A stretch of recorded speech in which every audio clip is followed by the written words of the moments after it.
Aqui Pode, o seu podcast sobre aquisição da escrita. Vamos falar sobre aquisição da escrita.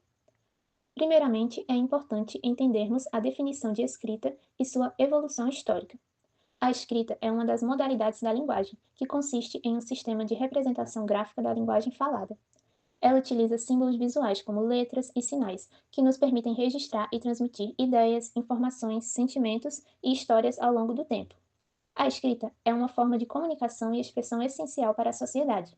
Através dela, podemos nos comunicar à distância com outras pessoas, através de mensagens escritas, e também podemos ter acesso a registros históricos que preservam várias informações e conhecimentos ao longo dos tempos. A escrita também é uma forma de expressão e criação artística e entretenimento, como na literatura, a exemplo de romances, contos e poesias que enriquecem as nossas produções culturais. A história da escrita começa mais ou menos por volta de 3200 a.C., com os povos suméricos na Mesopotâmia, que criaram um sistema conhecido como escrita cuneiforme, um dos mais antigos de todos, que consistia em se esculpir os símbolos em uma argila endurecida. Algum tempo depois, os egípcios criaram os chamados hieróglifos, um sistema de escrita caracterizado por símbolos pictóricos, utilizados tanto para a escrita de documentos em pergaminhos quanto para inscrições em templos e túmulos. Com o passar do tempo, civilizações como os fenícios desenvolveram um sistema alfabético considerado precursor da maioria dos alfabetos modernos.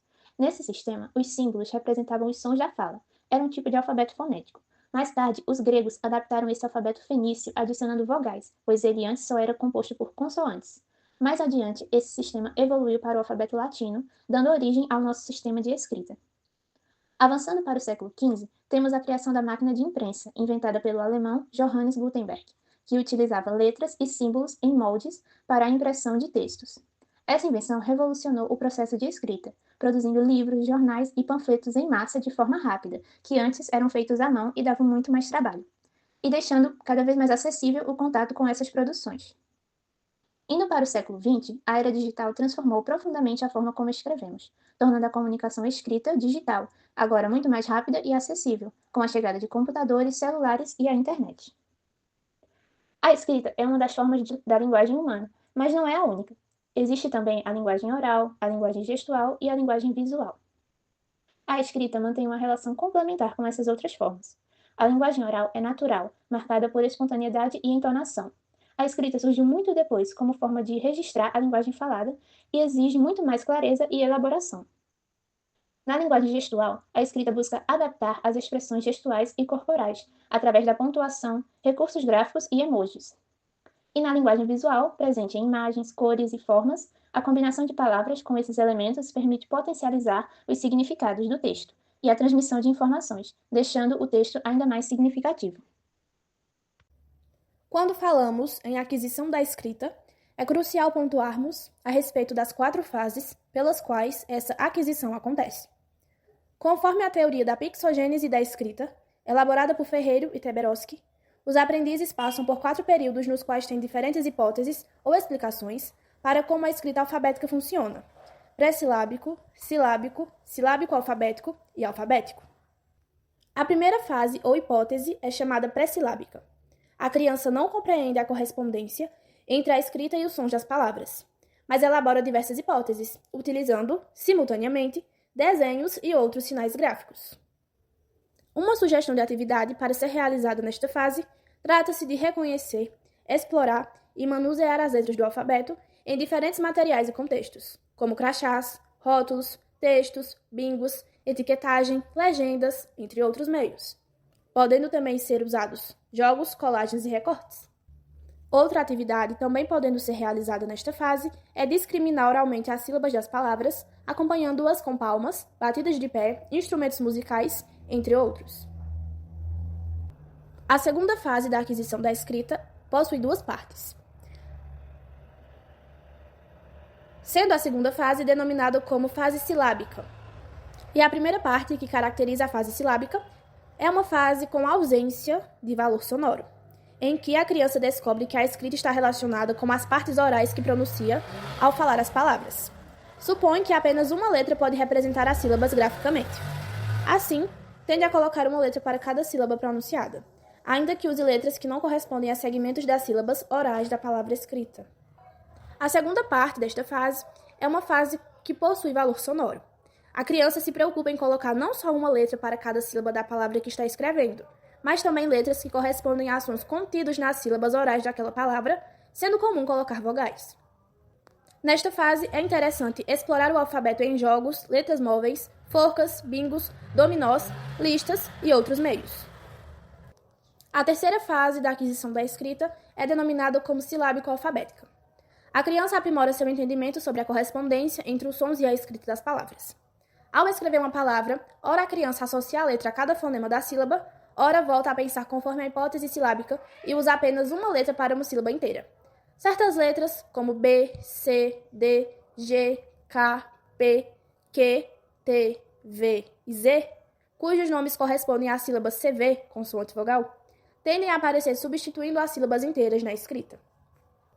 A quarta e última fase chama-se alfabética, em que a criança começa a compreender o princípio alfabético, percebendo unidades sonoras menores do que as sílabas, os fonemas, e, gradualmente, domina suas correspondências com os grafemas, letras.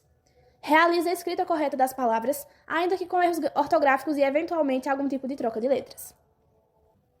São sugeridas atividades, como a produção de textos coletivamente, em grupos, em dupla, sozinho, que sejam construídos a partir de imagens, leituras, de situações, questionamentos, de necessidades de informar, divulgar, pesquisar, discordar, concordar, divertir, recontar, anunciar, convidar.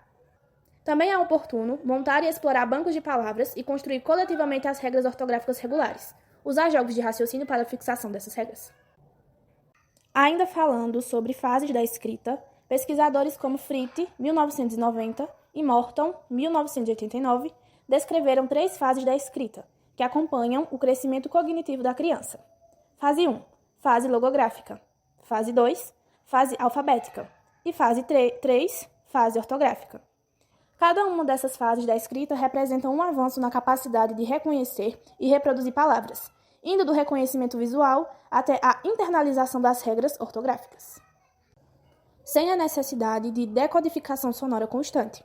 A leitura e a escrita acontecem de forma contínua, proporcionando maior compreensão dos textos. Assim, concluímos que as fases da escrita são fundamentais para o desenvolvimento da alfabetização. Entender essas etapas permite identificar dificuldades e aplicar estratégias adequadas para que a criança avance no aprendizado de forma eficiente.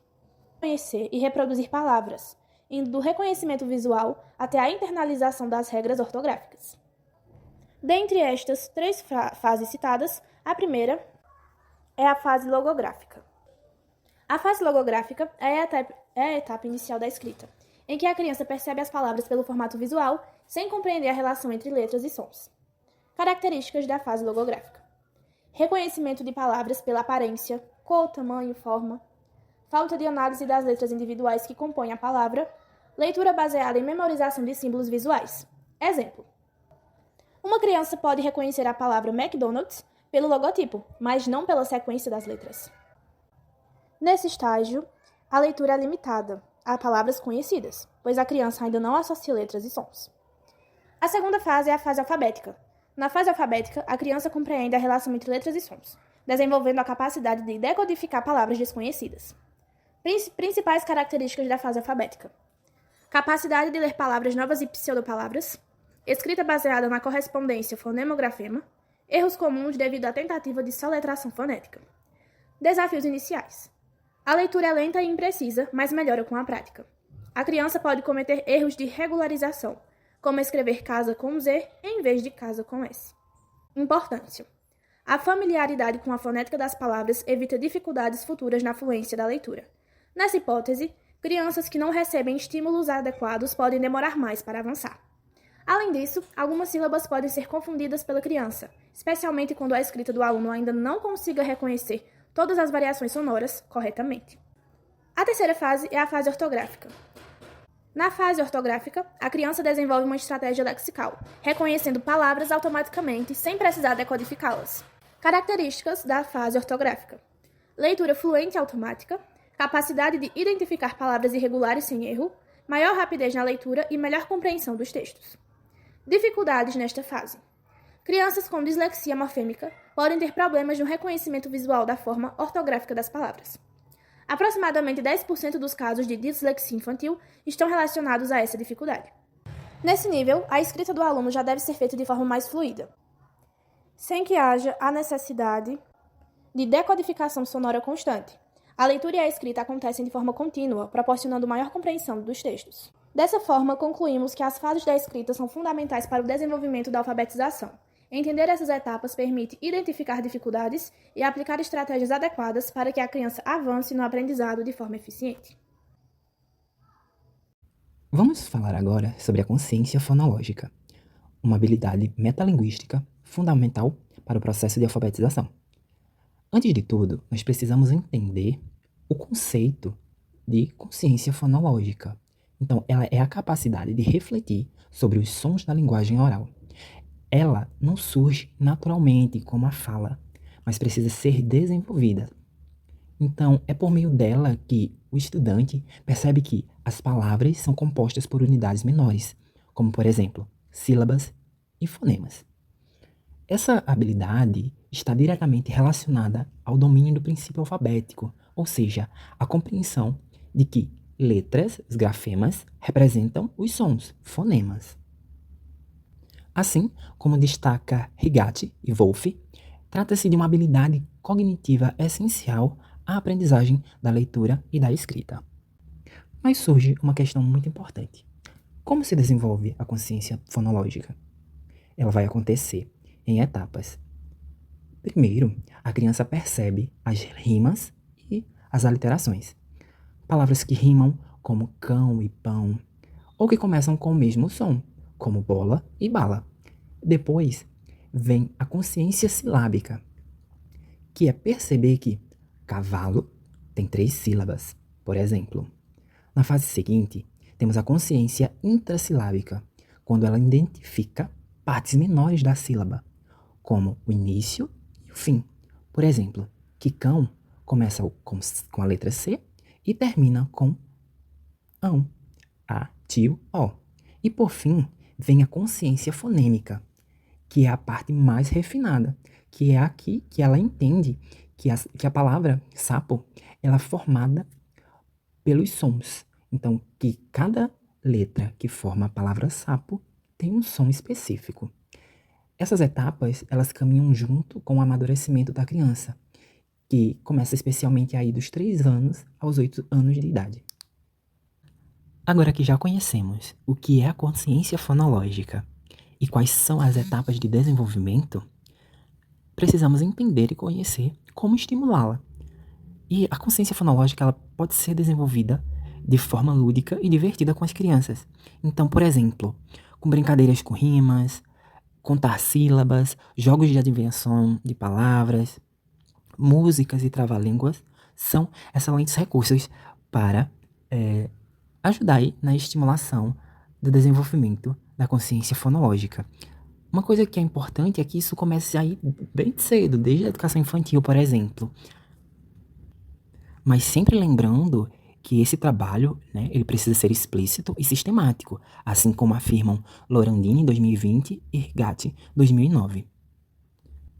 Por fim, precisamos compreender o funcionamento da consciência fonológica, porque vai muito além, né, do que dominar uma técnica de ensino. É conhecer que a alfabetização passa por processos cognitivos profundos e que envolvem escuta atenta, análise da linguagem e construção de pontes entre o oral e o escrito. E desenvolver essas habilidades nas crianças é promover acesso ao conhecimento, à cidadania e à autonomia linguística. Como as crianças aprendem o sistema de escrita alfabética? Esse é um tema que pode parecer óbvio à primeira vista. Afinal, todos nós aprendemos a ler e escrever em algum momento, mas na prática, envolve muitos aspectos que vão muito além de simplesmente copiar letras no caderno. Vamos direto ao ponto. O que significa aprender o sistema alfabético? Primeiro, aprender o alfabeto e sua ordem. Essa é a base de tudo. Antes mesmo de escrever, a criança precisa reconhecer as letras, saber o nome de cada uma, a forma gráfica e a ordem do alfabeto. Esse conhecimento é fundamental porque permite à criança organizar mentalmente as letras, comparar, procurar em ordem alfabética e até cantar o famoso ABCD, que muitos de nós aprendemos na infância. Só que isso vai além da memorização. Quando a criança reconhece uma letra e sabe onde ela está no alfabeto, ela começa a formar uma base para relacionar essa letra com os sons da fala. E aí vem o próximo passo, que é compreender o princípio alfabético. Esse é um marco na alfabetização, chamado princípio alfabético, é a compreensão de que cada letra representa um som. Ou seja, quando a criança entende que o som B está ligado à letra B, ou que P corresponde à letra P, ela começa a decifrar o código do nosso sistema de escrita. Mas esse sistema não acontece de um dia para o outro. Essa compreensão se constrói aos poucos, por meio de experiências significativas com a linguagem escrita, com mediação do adulto e principalmente com atividades que envolvam sons, rimas, brincadeiras com sílabas e palavras. Além disso, o desenvolvimento da chamada consciência fonológica, que é a habilidade de perceber e manipular os sons da fala, é uma condição indispensável para que a criança consiga avançar no aprendizado do sistema alfabético. O terceiro passo é aprender a relação entre letras e sons em diferentes contextos. A criança precisa ir além de reconhecer letras isoladas. É essencial que ela aprenda a relacionar letras e sons em contextos variados, como palavras, sílabas e frases. Por exemplo, perceber que bola começa com o som B, que sol termina com o som U, que pato tem duas sílabas que soam como pá e tu. Essas percepções só se desenvolvem com a prática, ouvindo, falando, brincando com a linguagem e experimentando a escrita de maneira criativa. É aí que entra a escrita inventada, uma estratégia poderosa que é quando a criança escreve PQA para representar pipa ou CSA para representar casa. Pode parecer um erro, mas é justamente o contrário. É um sinal que ela está começando a aplicar o que sabe sobre os sons das palavras e tentando transformá-los em escrita. A escrita inventada permite que a criança formule hipóteses sobre como as palavras se escrevem. E é nesse processo de tentativa e erro, com a mediação de um adulto, que ela constrói um conhecimento mais sólido sobre o sistema alfabético. E o papel do adulto nisso tudo? O adulto tem um papel essencial como mediador nesse processo. Quando a criança arrisca uma escrita, não se trata de corrigir ou dizer, está errado. A ideia é estimular a reflexão. Perguntar, o que mais você ouve nessa palavra? Ou, que som vem depois desse? É nesse tipo de troca que a criança vai se aproximando da escrita convencional, com confiança e sentido. Olá, pessoas. Eu sou o Manuel e vou dar continuidade ao nosso Aqui Pode. Hoje eu quero começar com uma afirmação importante. Ninguém nasce sabendo escrever bem. Escrever é prática, é um processo de construção que vai sendo aprimorado com o tempo. No entanto, nas escolas, muitas vezes somos inseridos em uma lógica de certo e errado, com atividades como ditados e produções textuais que, em vez de estimular, podem desmotivar. O problema não está exatamente nas atividades, mas em como elas são propostas e principalmente como são corrigidas ou ignoradas. Quando o estudante não tem a oportunidade de rever, reescrever ou entender seus erros, o processo de aprendizagem se torna superficial. Nesse episódio do Aqui Pode, quero refletir com você sobre a relação entre fala, som, letra e escrita. A aquisição da escrita está profundamente ligada à aquisição da leitura, e essa relação vai muito além de juntar letras. Um exemplo simples é o reconhecimento da logo da Coca-Cola. Mesmo que você não saiba ler, sabe identificar aquela imagem por estar inserido em um contexto cultural.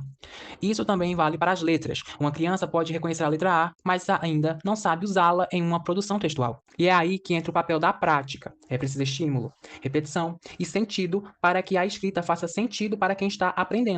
Vamos observar um recorte prático. Crianças no terceiro ano do ensino fundamental 1. Nessa fase, muitas estão ainda saindo do estágio de transcrição, quando apenas copiam o que vem, e entrando no de interpretação, quando compreendem e escrevem com sentido. Se o professor atua mais como um mediador do que como corretor autoritário, os alunos começam a explorar sua criatividade com base nas suas próprias experiências, com livros, filmes, novelas, jogos. Cada gênero textual tem suas características e os alunos, mesmo sem saber nomeá-las, reconhecem e produzem essas estruturas a partir da bagagem cultural que possuem. Por exemplo, ao escrever um conto de fadas, muitos já começam com Era uma vez, porque observaram essa fórmula. Isso mostra que a escrita se desenvolve num diálogo constante entre o que se vive, o que se lê e o que se ouve. É natural, então, que os textos dos alunos sejam parecidos com a sua fala. Erros como casa com Z, laranja trocando o R pelo L ou imbigo com o I no começo são marcas da oralidade e não devem ser tratados apenas como falhas. Muitas vezes, esses erros revelam questões linguísticas, regionais ou fonéticas importantes, ou seja, esses erros se caracterizam mais como alguns equívocos de acordo com a norma, mas não como erros propriamente. A verdade é que textos bem estruturados e fluidos só nascem com prática constante. É escrevendo diferentes gêneros que se compreende suas especificidades. Com o tempo, o vocabulário, a organização dos parágrafos, o uso das características de cada tipo de texto e a interpretação se aprimoram. Basta observar textos de uma mesma pessoa ao longo dos anos. A evolução é evidente para quem está em contato contínuo com a leitura e a escrita. E esse processo não é exclusivo de crianças. Adultos e idosos em processo de alfabetização também passam por fases semelhantes. Associam sons às letras, usam cartilhas, repetem estruturas como beabá e se apropriam da linguagem escrita aos poucos. A produção textual, nesse caso, também precisa ser incentivada com prática e significado. Por fim, é fundamental lembrar que a escrita não se desenvolve apenas no espaço escolar. Crianças e adultos estão imersos em práticas sociais que envolvem leitura e escrita, desde um bilhete até uma receita de bolo. A chamada escrita inventada, por exemplo, é um marco nesse processo, quando a criança tenta escrever mesmo sem saber todas as regras. Ela está testando hipóteses, refletindo e participando ativamente da construção do conhecimento sobre o sistema alfabético. Aprender a ler e a escrever de forma prazerosa e significativa precisa ser direito de todos, seja na cidade, no campo, no quilombo ou na aldeia. Valorizar a produção de textos como um processo e não apenas como um produto final é um passo essencial para tornar a aprendizagem mais humana, justa e eficaz. Agora, dando continuidade, falando de aquisição da escrita, também é importante falarmos sobre a leitura e as suas modalidades. Até porque a forma como um texto ele é escrito vai influenciar na leitura, na interpretação de como o leitor vai entender determinado texto. A compreensão de um texto lido é importante lembrar que esse é o objetivo final da alfabetização. Ou seja, primeiro as crianças começam lá aprendendo as letras, né? Primeiro pelas vogais, depois a formar as sílabas e, enfim, o último estágio, que seria a compreensão do texto, onde ela vai entender, compreender aquilo que ela está lendo, aquelas sílabas que elas estão formando. A leitura correta das palavras é um componente fundamental para a boa compreensão de um texto. Quanto mais correto você lê, quanto mais uma dicção melhor você tiver, até mesmo ao você ler para outra pessoa. Quanto melhor você lê, outra pessoa ela vai conseguir entender você. Por exemplo, um professor, quando ele está na sala de aula, quando ele está lendo um livro para os seus alunos, ou até mesmo um determinado texto, se ele não lê, ainda mais para um público crianças, pronto. Se ele não lê de uma forma com as pausas, de uma forma interpretativa, de uma forma que interaja, aquele público ele não vai compreender. Então, isso é de fundamental importância na hora da leitura. Uma boa escrita influencia numa boa leitura. Porém, existem diferentes tipos de leitura, mais precisamente 4, que é a leitura silenciosa, leitura em voz alta, a leitura exploratória e a leitura analítica. A leitura silenciosa eu acho que todo mundo conhece, né? Isso é aquela que você faz visualmente, sem o uso da voz, como o próprio nome diz. Ou seja, é aquela leitura que é muito importante a gente fazer na sala de aula com nossos alunos, enquanto nós professores. Primeiramente, é bem comum pedirmos para que eles façam uma leitura silenciosa, ou seja, a famosa leitura com os olhos, para depois ele ler para os seus colegas. Por que isso? Porque se eu pegar de imediato aquele aluno e pedir para ele ler um texto que ele nunca teve contato, às vezes pode ser que ele se enganche em determinada palavra. E a leitura silenciosa ela é importante justamente para isso, para eu conhecer o texto e saber o que eu estou lendo, voltar em determinados pontos que se eu não compreendi. E ao contrário da leitura silenciosa, a gente entra na leitura em voz alta, que como o próprio nome já diz, é aquela que se faz oralmente, ou seja, eu faço uso da minha voz para que outras pessoas possam escutar aquilo que eu estou lendo. Agora entramos em outros 2 tipos de leitura, a exploratória e a analítica. Já ouviram falar naquela famosa passada de olho no texto? Vou só passar o olho ali. Sabe o que é isso? É a leitura exploratória, ou seja, você vai fazer como se fosse uma pré-leitura. onde o objetivo é ter uma visão geral do conteúdo e o assunto que está sendo abordado. Ou seja, você vai fazer uma rápida e superficial leitura abordando determinados pontos. Por exemplo, o foco na identificação de elementos principais, que seria o quê? O título, o subtítulo, as palavras-chave, ou seja, aquelas coisas que vão chamar a sua atenção. Como você não vai pegar o texto para ler em si, você só vai passar o olho, é óbvio que quando seu olho bater na folha que está o texto, ele vai chamar a atenção. O que vai chamar a atenção é o que está em destaque, que vai ser o que você vai ler primeiro. Primeiro vai vir o título, no caso de um jornal vai ser a manchete.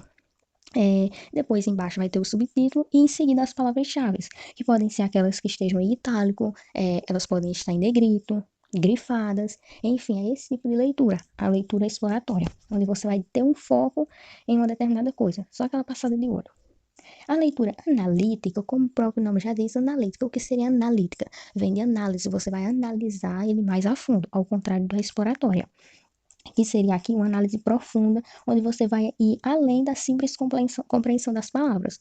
Ou seja, você vai buscar entender o significado, a estrutura e a intenção do autor. Ou seja, você pode ir até além daquele texto que está ali em suas mãos.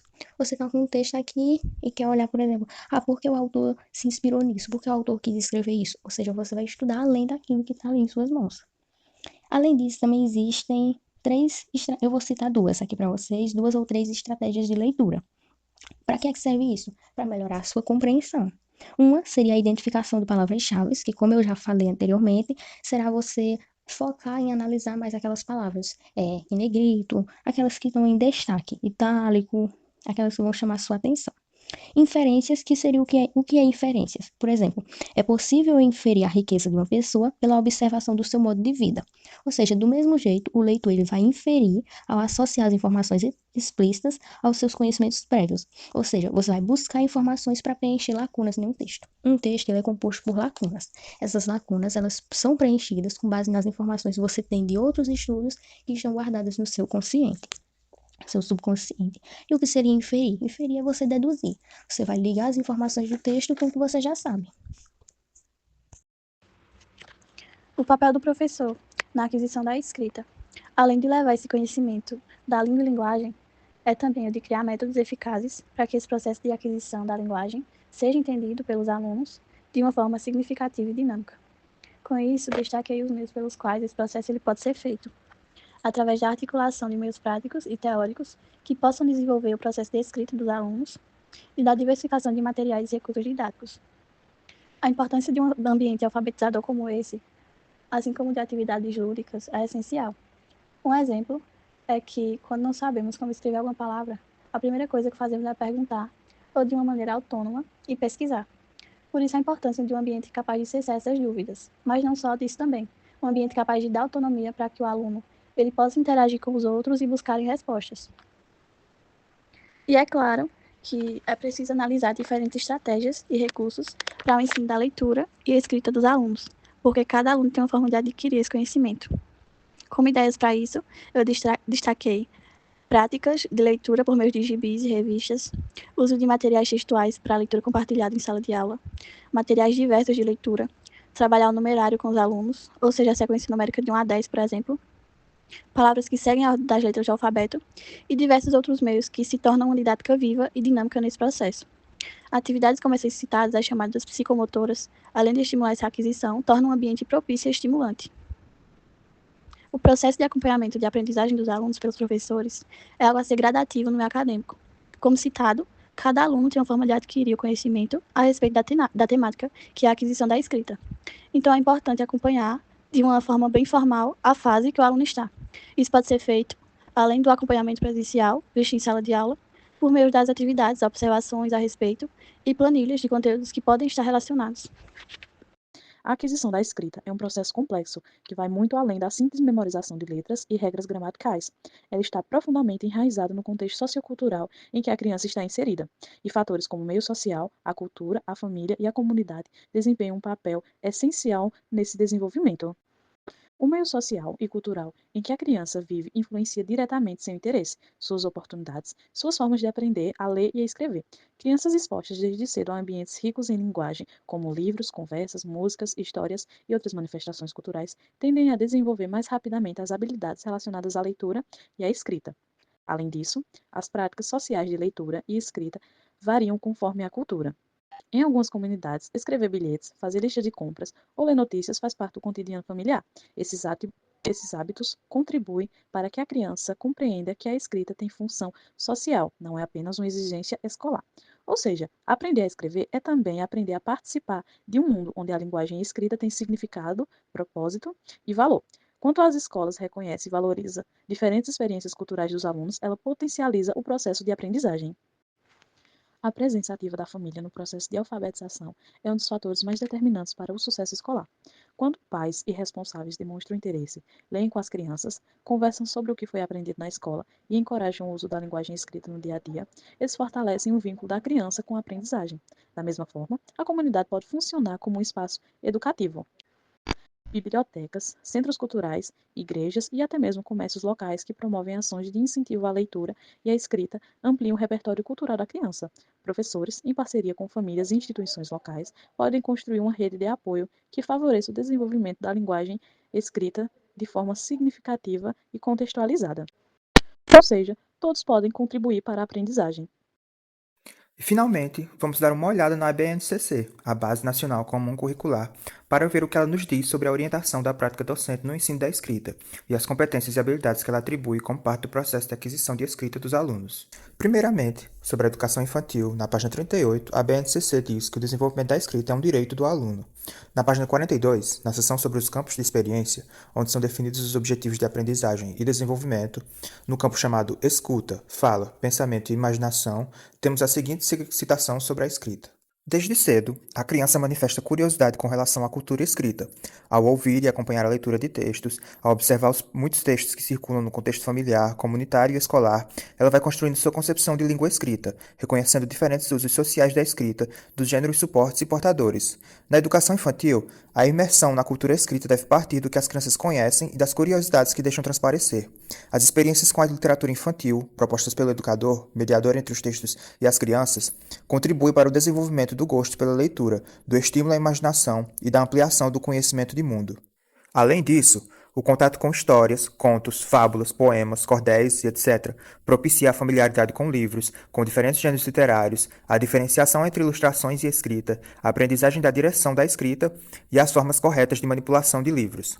Nesse convívio com textos escritos, as crianças vão construindo hipóteses sobre a escrita que se revelam, inicialmente, em rabiscos e garatujas, e, à medida que vão conhecendo letras, em escritas espontâneas, não convencionais, mas já indicativas da compreensão da escrita como sistema de representação da língua. Observando a seção que lista os objetivos de aprendizagem e desenvolvimento para a educação infantil, que começa na página 44, podemos fazer uma linha do tempo que revela a progressão da escrita da criança. No campo já mencionado, que é o de escuta, fala, pensamento e imaginação, um dos objetivos para bebês de 0 a 1 ano e 6 meses é conhecer e manipular diferentes instrumentos e suportes de escrita. Isso significa deixar a criança familiarizar-se com giz, lápis, papel e outros instrumentos, para que ela já entenda como a escrita acontece. Esse é o único objetivo relacionado à escrita para essa faixa etária. Então a escrita propriamente dita não é esperada ainda, de acordo com a EBNCC. Nesse mesmo campo, é esperado que crianças de 1 ano e 7 meses a 3 anos e 11 meses possam manusear diferentes instrumentos e suportes de escrita para desenhar, traçar letras e outros sinais gráficos, e também que possam diferenciar a escrita de ilustrações e reconhecer a direção da leitura, que é de cima para baixo, da esquerda para a direita. Vemos aqui que ainda não é esperado que a criança consiga escrever palavras inteiras, mas podemos contemplar a progressão da aquisição da escrita no aluno, que já tem uma ideia de como escrever e já consegue escrever letras e sinais gráficos, e não apenas desenhá-los. Já na faixa etária das crianças pequenas, de 4 anos a 5 anos e 11 meses, temos como objetivo o desenvolvimento da escrita espontânea da criança, que é a produção de textos livres, sem expectativas, de forma natural. É esperado fazer com que o aluno possa expressar ideias, desejos e sentimentos sobre suas vivências, por meio da linguagem oral e escrita espontânea, além de produzir suas próprias histórias orais e escritas em situações com função social significativa. Além disso, ela deve levantar hipóteses em relação à linguagem escrita, realizando registros de palavras e textos, por meio da escrita espontânea. A maior preocupação quanto à aquisição da escrita nos primeiros 6 anos da criança é fazer com que ela demonstre compreensão da função social da escrita, como é dito na página 55 da BNCC. E esse é o desenvolvimento da escrita na educação infantil. Infelizmente, não temos tempo para cobrir o ensino fundamental em diante, mas vale notar que é nesse ponto que os alunos começam a aprender a escrever textos formais, que são devidamente corrigidos pelos professores. Uma das competências específicas da língua portuguesa para o ensino fundamental, apresentada na página 87 da BNCC, diz que o aluno deve apropriar-se da linguagem escrita, reconhecendo-a como forma de interação nos diferentes campos de atuação da vida social, e utilizando-a para ampliar suas possibilidades de participar da cultura letrada, de construir conhecimentos, inclusive escolares, e de se envolver com maior autonomia e protagonismo na vida social. E é isso, galera. Chegamos ao fim desse episódio. Obrigado por nos escutar, espero que tenham aprendido ou refrescado a memória. Não se esqueçam de deixar um like e compartilhar esse episódio com seus amigos. E se é a primeira vez escutando o podcast, você pode seguir nossa página no Spotify ou se inscrever no nosso canal do YouTube, que tem muito mais episódios disponíveis para você escutar. Valeu, tchau, tchau!